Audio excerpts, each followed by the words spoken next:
Whosoever hears this podcast, if they be worthy, shall possess the power of insight.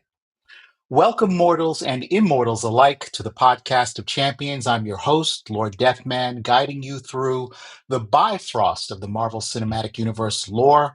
Tonight, our journey takes us to the gleaming halls of Asgard and the dusty streets of New Mexico as we continue our ongoing MCU retrospective series with a deep dive into 2011's Thor. Before we summon the panel, a quick reminder. The podcast of champions is available on X, YouTube, and our message board, sakar.freeforums.net, is open for all of your hot takes, fan theories, and cosmic banter. Spoiler warning. We will be discussing the film in full, so if you haven't seen Thor, now's your chance to escape through the nearest rainbow bridge. Let's introduce our panel of cosmic commentators. Merv, wielder of sharp wit and sharper opinions, how are you doing today, sir? I am fantastic.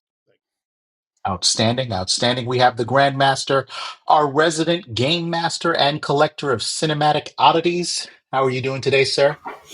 I'm doing fantastic. And we also have Taylor, whose insight is as deep as the Odin sleep. How are you doing today, sir? Feeling worthy.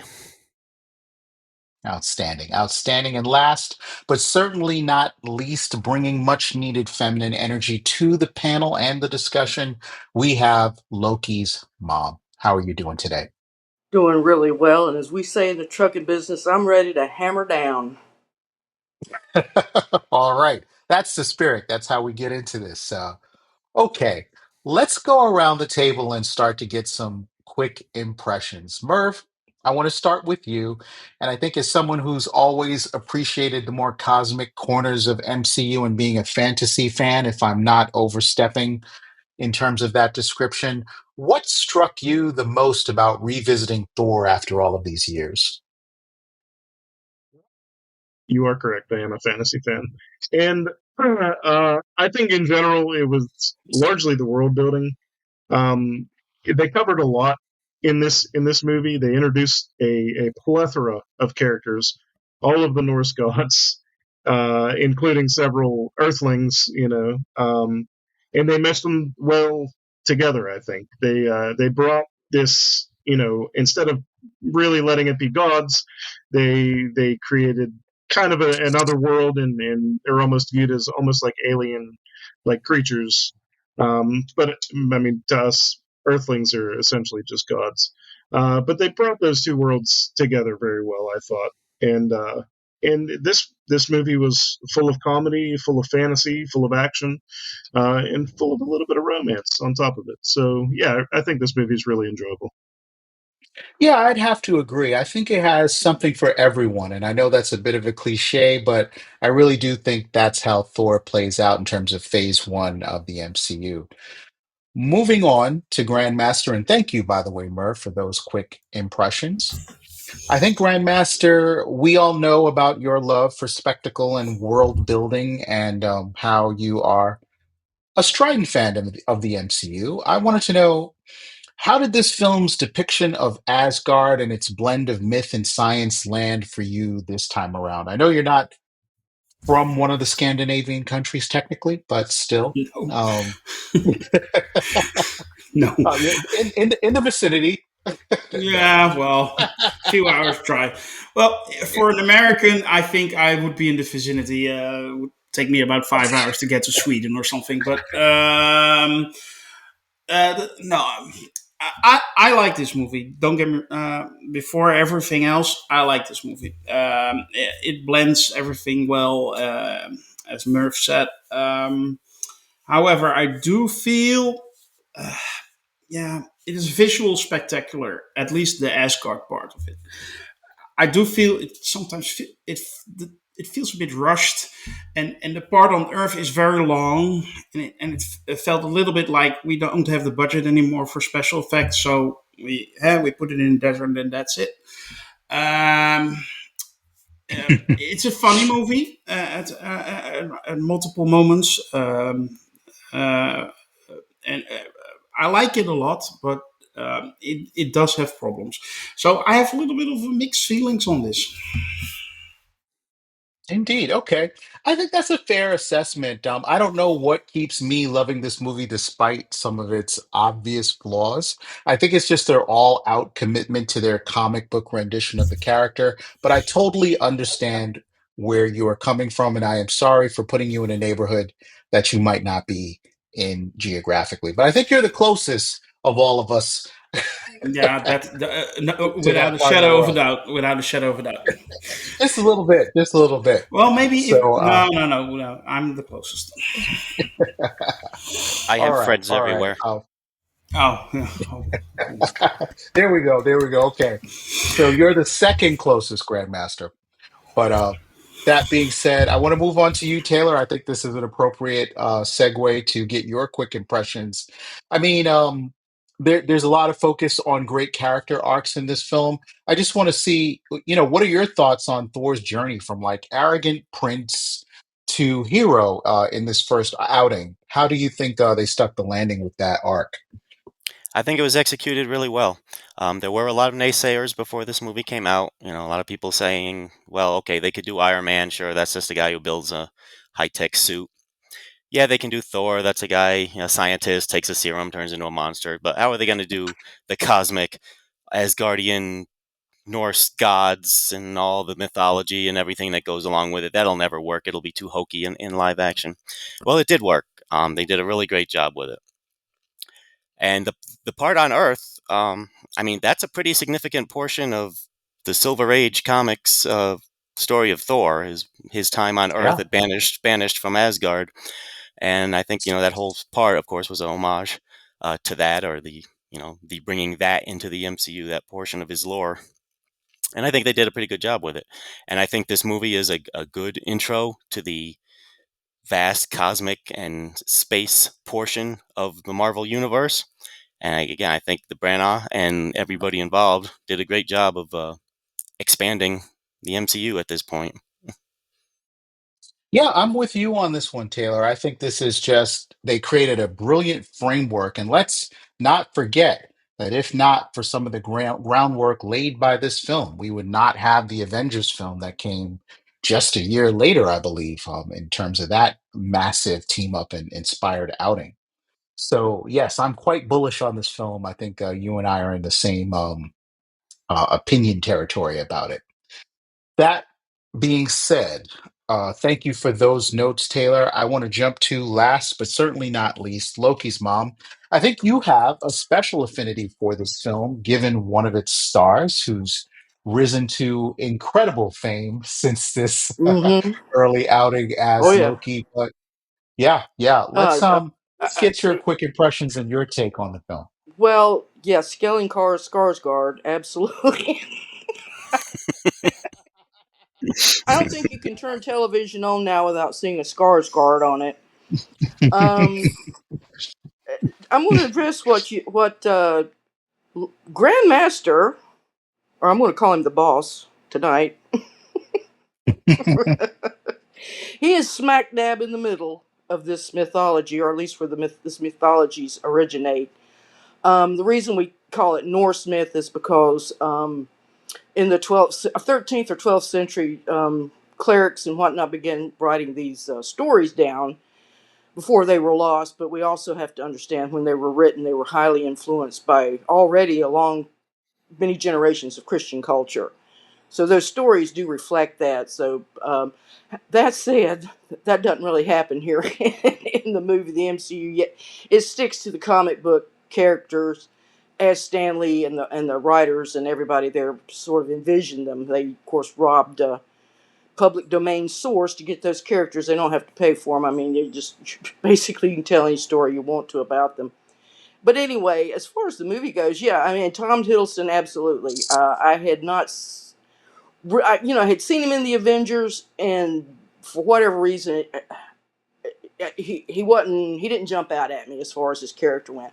When I went back to look at Thor, which I hadn't seen before that, then oh wow, he just really jumped off that screen and into my heart. So He's been my favorite, one of my favorite characters ever since. Absolutely, Iron Man is my most favorite, my first favorite. So, and yeah, as far as that goes, I thought there was a lot of similarities between the Tony Stark character and the Thor character because there's two sons of privilege, arrogant, foolish, and they're going to have to get their nose wiped in it, and that's what this movie's about. And yeah, there were some problems I'll get into it in the deep dive, but yeah, as far as that goes, I really enjoyed the movie, and I think it's one of the better movies in the series.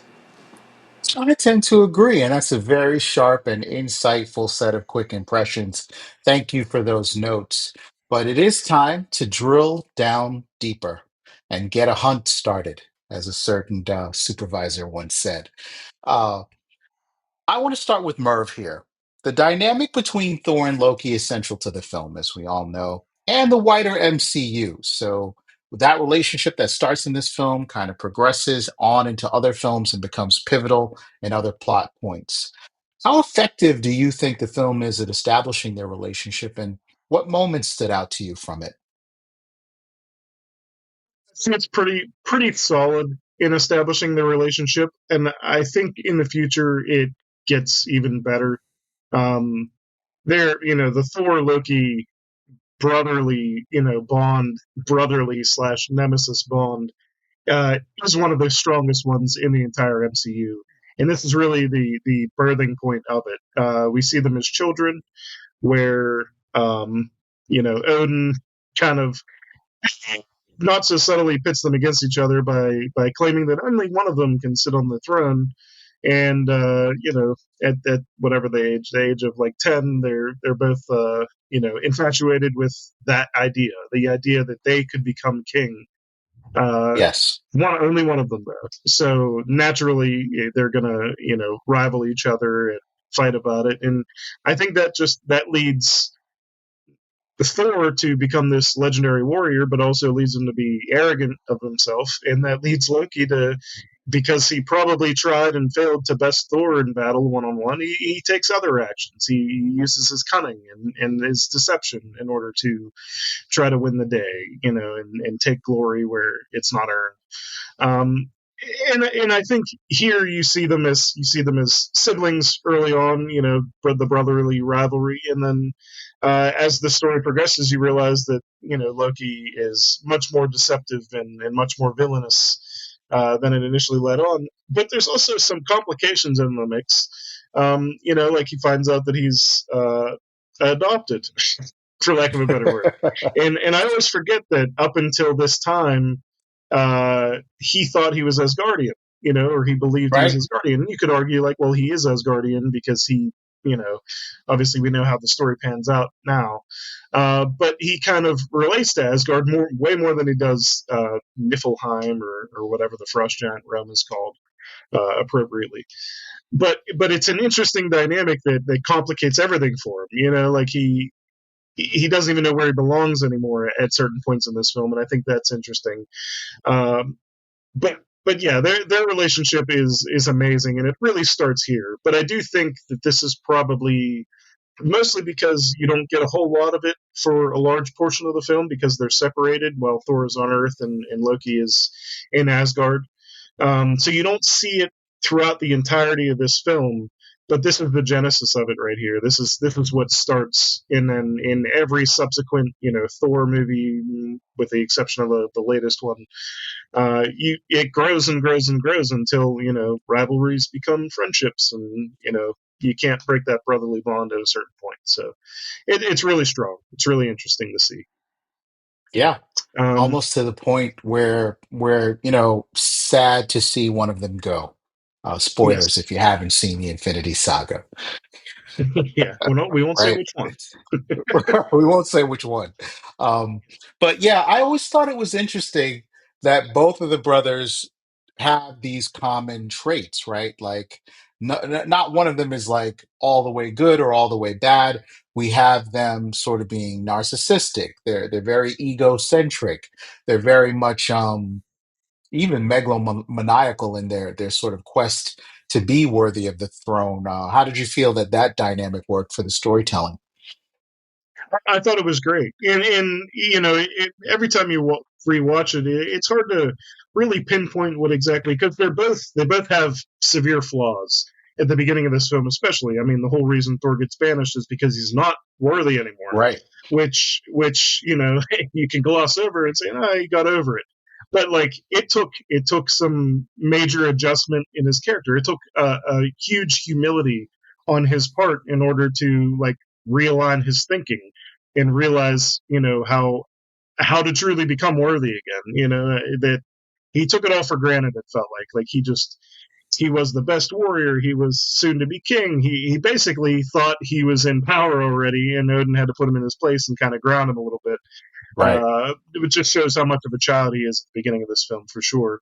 And then contrast that, I already mentioned it, but like the complication of Loki uh, realizing his true heritage, I think twists things the other way, like where maybe he could have sooner been redeemed than he eventually may become. Right. Uh, I think it could have happened sooner if there weren't so many complications in his life. If he didn't have such a weird backstory that he finds out here, and it throws his entire life into a lie, and he just leaned on what he knew, which was looking out for number one. You know. So yeah, I mean they're super interesting characters, and this is where they start, and they're around for quite a while in the MCU. And then just touching on general deep dive stuff, I think the strongest aspect of this movie is its world building. Um, it delivers so much here. There's so many characters that it introduce. There's so many worlds it introduce. Just a quick list of them. We see Thor, Jane, Selwig, Darcy, Heimdall, the Warriors Three, Lady Sif, Odin, Frigga, Loki, Asgard, the Nine Realms, the Frost Giants, and they squeeze Hawkeye in, and they do it all pretty well. None of them are like super background, wallflower extras. They all have dialogue and action scenes and everything. They're all an Yeah. integral part of this film. So they bit off a lot in this film, and I think that's like, if I have any reservations about this film, because it's not my favorite of Phase One. Preview spoiler for where we rank it. It's not bad by any means, but if there's any reservations there, it's that they just took so much in that none of it feels like particularly overly special yet. Where later films will highlight certain things to a much stronger degree, where this one it felt like a huge introduction to a lot of stuff, and it does it all really well, but it does it all like a little thinner than some of the later entries, or even some of the earlier entries of the MCU do, I think, in my opinion. Yeah, I can't fight you on any of those. Those are well-reasoned insights, and they're true. But I still am very bullish on this film, and I think it is just one of the most entertaining. It's just their full commitment to this vision of Thor, and the world building is so immersive. I think it makes up for a lot of the flaws that you pointed out. But as always, you bring you bring mighty work in terms of doing your debate here, and your commentary. So thank you so much for that. Next, I'm going to jump to Grandmaster. And Grandmaster, for you, I wanted to talk specifically about Kenneth Branagh's direction, how he brought this Shakespearean flavor to the film. How do you feel his approach influenced the tone of the storytelling? How does it compare to like other things that came out in Phase One for you? Mm. Yeah, totally. This movie is totally different than all the other movies in Phase One. Like you say, it's a more Shakespearean movie. It's cosmic. Um, it's visually how do you say, there's visually more spectacle than in the other movies. So in that way, it kind of stands out, and in a good way for the most part. Um, um, I really, really, really like this movie. Although I don't know exactly why, because I see its flaws. There's a middle part that is quite long, and yeah, not much is happening. It's more comedic than anything. It's more about like scientists versus Shield, and yeah. By the way, Shield, Clark Gregg, um, Agent Coulson, kudos. I love that character. So, and he's a major part of this movie as well, and I like that a lot. So, it's not that, yeah. Individually, I like the aspects. If they make a great movie together, I don't know. Um, it, does that make sense? I don't know. Yeah, I see what you're saying. The film does have different tones and it has different settings and it has a lot of different characters. And you could debate whether all of that actually meshes together seamlessly. But I think in the moment while you're watching the film, it's one of the best entries in phase one. But No, I invite you to debate that no. if you must. Actually, if I do a rewatch, which I do regularly, as you all know, Thor is always easy to watch and get past, if you know what I mean. And with get past, I don't mean that I hardly watch it when I rewatch it. No, it's it's easy on the eye. The story goes pretty fast. There's not much meat there, so it flows. But yeah, it just feels a little bit disjointed and. Yeah, but that's just me, maybe. Well, I like the acting in the movie. It's a stellar cast. I mean, great actors, great actresses. The Like Merv said, they introduced a whole lot of characters. Um, by the way, it has one of the most funny Stan Lee cameos in the whole I MCU. would agree. I would With, agree. when the Yes. truck is pulled in half by Thor's hammer, and as far as fight scenes, action scenes go, the scene where Thor invades the base camp of Shield with Hawkeye in the bucket. That's what Loki's mom said. But that action scene is actually awesome. You see Thor full fighting in the rain, with the mud, in the desert.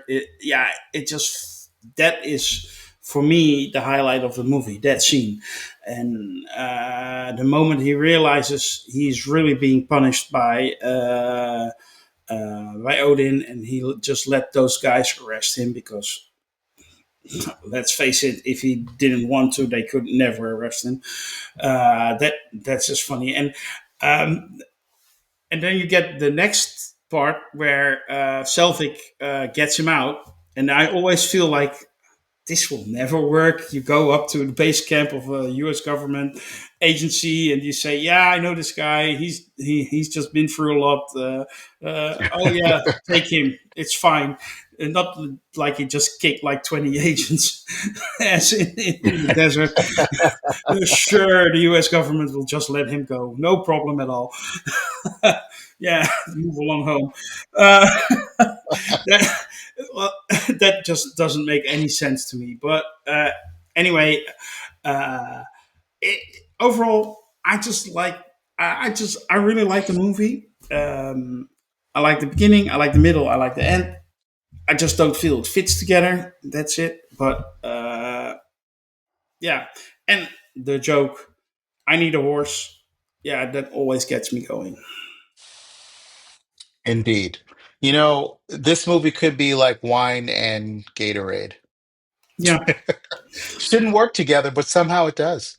yeah, it does. And but the world building is fantastic. The expansion to the MCU is great. I mean, the first three movies are a little bit scientists playing, but now you get like. This opens up a whole different corner of the MCU, a vast universe, and yeah, that is so great. And yeah, to do it in like a Shakespearean style story, yeah, directed by Kenneth Branagh, awesome. But just feel there was a better movie in there. Okay, okay. And you are definitely entitled to that opinion. And I'm going to thank you for your commentary. Very searching, very honest. And for the folks out in the audience, Gator Wine. Check it out, it'll change your life. Moving on to our next champion, Taylor. I think we've got to bring some of the good vibes back for Thor. And I want to say that there is a top 10 MCU moment in this film that when I saw it for the first time really blew my mind visually and dramatically when Anthony Hopkins as Odin strips Thor of his powers, systematically removing them, his cape and his and his armor, whatever you would call that, the chainmail, all that stuff flies off of him. It's so beautiful, and his whispering the enchantment to the hammer and throwing it into another dimension. You're just not going to get better than that in terms of MCU moments. Where do you fall on the scale in terms of your deep dive and your analysis for this film? Yeah, well, that is a great moment, and there's a lot of great visuals in this movie. The whole action scene with the battle with the frost giants, especially that moment where Odin on the horse appears, very grandiose vision there. But I just echo, all the positive things that everybody's already said. This movie does a really good job of, you know, doing a massive amount of world building seamlessly with this very classic fantasy story of a prince who has to learn leadership and humility and the sacrifice and find love and destroy the monster and save the kingdom and everything else, all just done in a very classic way with a very tight script while simultaneously expanding the MCU and introducing all these other characters and all this other world building. And I just think they did a really good job of it. And as Merv mentioned, there is a lot of humor in this movie. Thor is funny. Loki's funny. The Warriors 3 are funny. Darcy is funny. I mean, there's a lot of humor in this movie, and most of it really works. So I really have very few complaints about this movie. It's not the best MCU movie, but that's because, the best MCU movies are some of the greatest movies ever made. This is a really good movie. Yeah, it really is. And I enjoy it every single time I sit down to watch it. In terms of its influence on films that came later, I think this is the most influential MCU film from the first phase moving into subsequent phases, starting, with the Avengers. I don't think anyone could debate that. Um, we've talked a bit about the visuals in terms of the special effects, Taylor. I think you and I both agree that they're stellar. I love Thor using his mixed martial arts when he has no power in the mud. I'm like, what is he doing? He's like, it looked like he picked up a whole new fighting style now that he didn't have a hammer. But that ending, Taylor, I want to press you a little bit on it. We've heard from the panel that might have felt like, hey, we ran out of money, we had to set it in the desert, and we're going to bring like an empty suit of armor to fight Thor with. I enjoyed that third act. How did you feel about it? Yeah, I enjoyed it fine. I mean, that was Thor protecting Earth, becoming the hero, the defender of the Nine Realms, or whatever it's called. That the mantle he's going to be taking up, working with the Warriors 3, and Loki, of course, sending the destroyer or whatever they call that thing down there. Shield involved. That poor little town in New Mexico, going through all of that Right? stuff. But again, as I mentioned, earlier, Thor's time on Earth, banished from Asgard, was really the basis of his intro into Marvel Comics in the Silver Age. That was his origin story, and it lasted quite a long time. So I'm glad that they didn't skimp too much on that and made that a pretty major piece of it. Yeah, yeah, I would agree wholeheartedly. And I'm going to thank you for your notes, Taylor. As always, a searching conversation on the topic at hand. Last but certainly not least, amongst the champions, we have Loki's mom. Jane Foster and the Earthbound cast of the film sort of bring this different energy to the proceedings. How do you feel the fish out of water comedy and romance elements mesh with the grand sort of Asgardian drama that unfolded in the film? Well, yeah, I think when it got to the love story aspect of it, it was kind of more juvenile.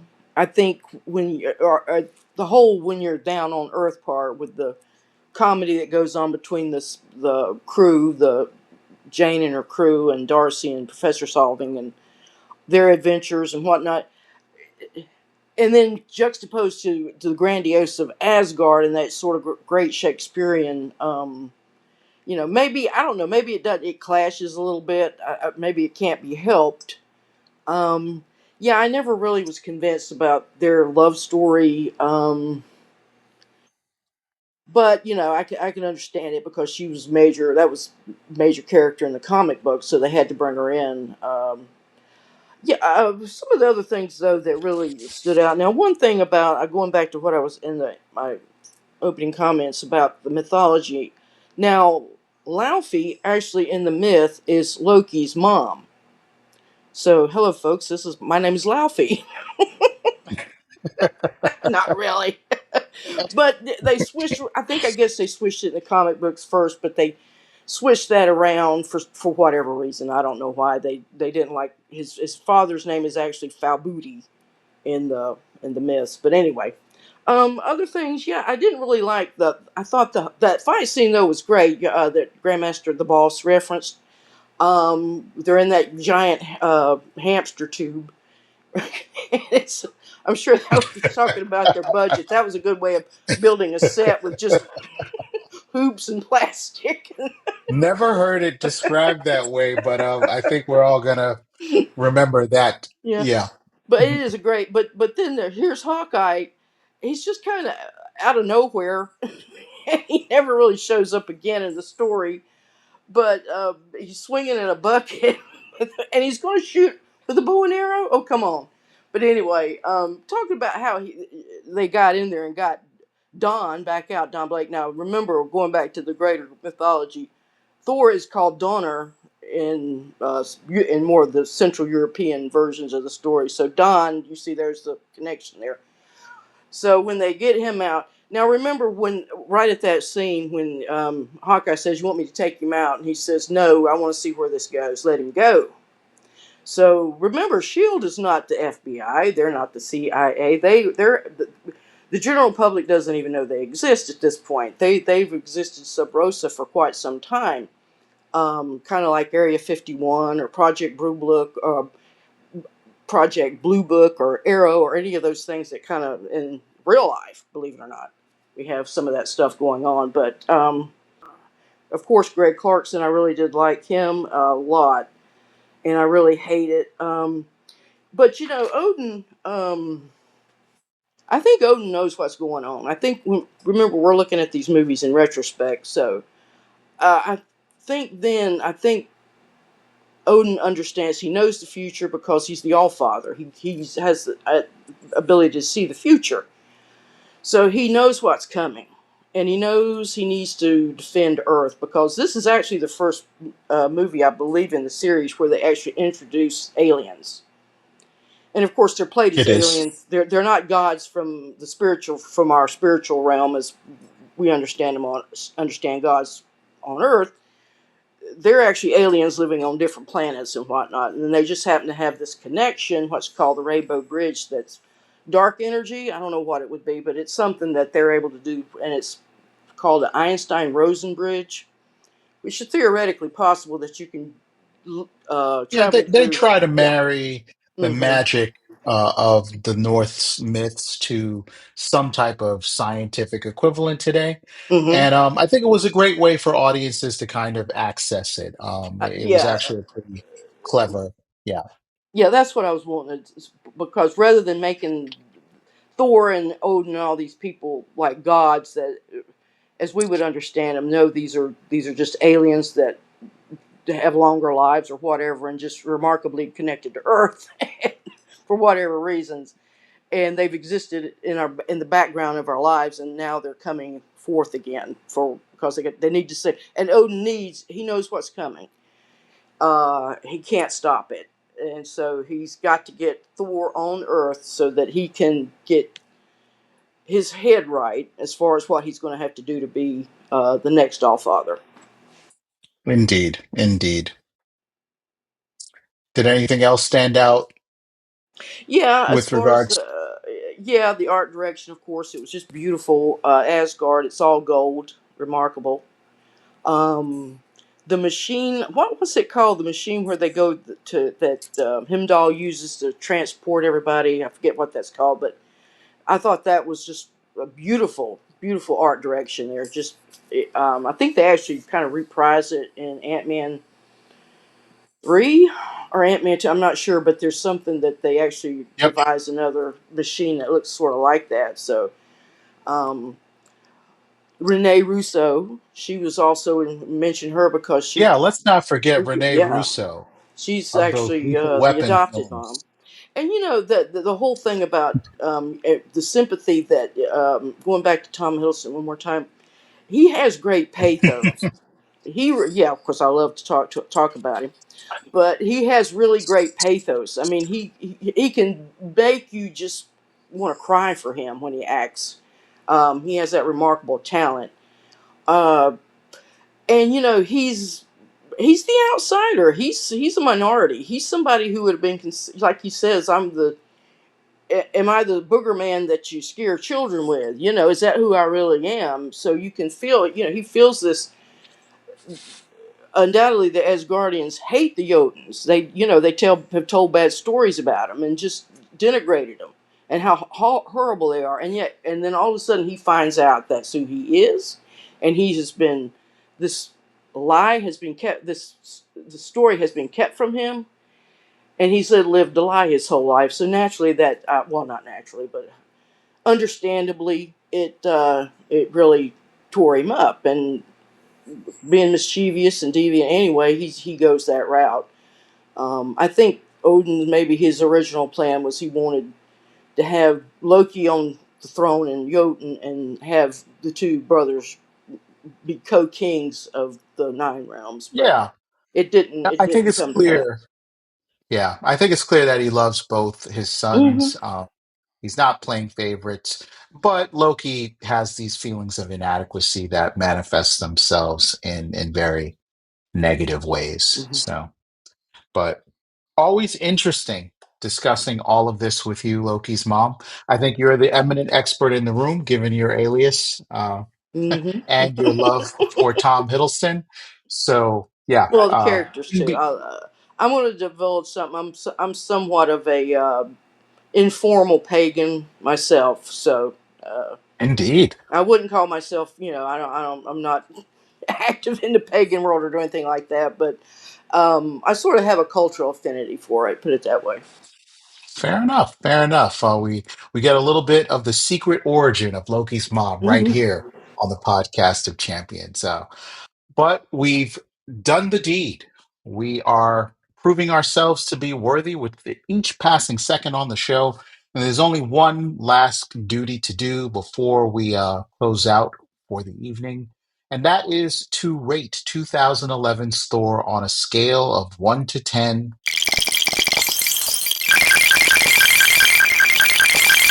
We always have to do it. And I'm going to go around, starting with you, Grandmaster, to get your grade for this film and any final impressions that you'd like to share. Mm, I don't have any impressions to share. I'm gonna give this a 6 out of 10. And sounds harsh, but it's only like I always say, relative to what's to come.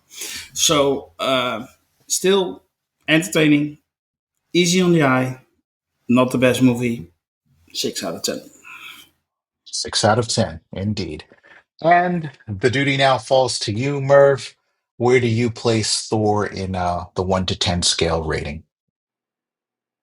Just a quick thing I thought of. One of my favorite small scenes in the film that I thought of while other people were talking.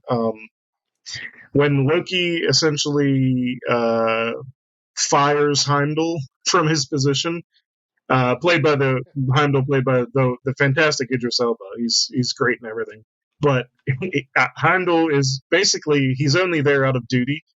In the second Loki fires him, he's like, "So I'm no longer in service to you," and immediately starts swinging his sword at him. Like that's all he needed was you to say you're no longer needed. Hey, I can do what I want, right? And tries to attack him, and of course Loki freezes him. But I love that Heimdall's first move is to do what he believes is the right thing, But everything he does previous to that is because Loki is king of Asgard, and he's beholden to the duty of I forget what his position is called, the person who watches everything. But I love Heimdall. He's one of my favorite characters in the actual lore, in all versions of the lore. I love that character so much. Yeah. And then quickly, this movie on my Phase 1 rankings is number 6 out of 6. That's not to take anything away from it. I still really enjoy this movie. I would still easily watch this right now and have a good time, and I would laugh and cheer during the action sequences and everything like that. But I am going to give it a 7 out of 10, and that's only for, like a little bit like Grandmaster said, it's, holding out those really high numbers for things later to come. And then, if you were to ask me to watch any movie in Phase 1, it probably wouldn't jump out at Thor unless it had been a while since I'd seen it. So, still really like this movie, though. Well reasoned, and we accept the judgment of the panel. Moving on to Loki's mom, we need to get your final thoughts and your grade for Thor. I forgot to mention Darcy, how much I thought she was so funny and so cute. And if you notice, she was so impressed by Thor that she changed her major from political science to astrophysics. So Very true. I always thought that was funny that she was poli sci. But anyway, I'm going to give this movie a also that horrible but lovely Googie styled old car dealership that they were operating out of, which I thought was just a sort of a pitiful replacement for an Asgardian castle. But yeah, it fit real well.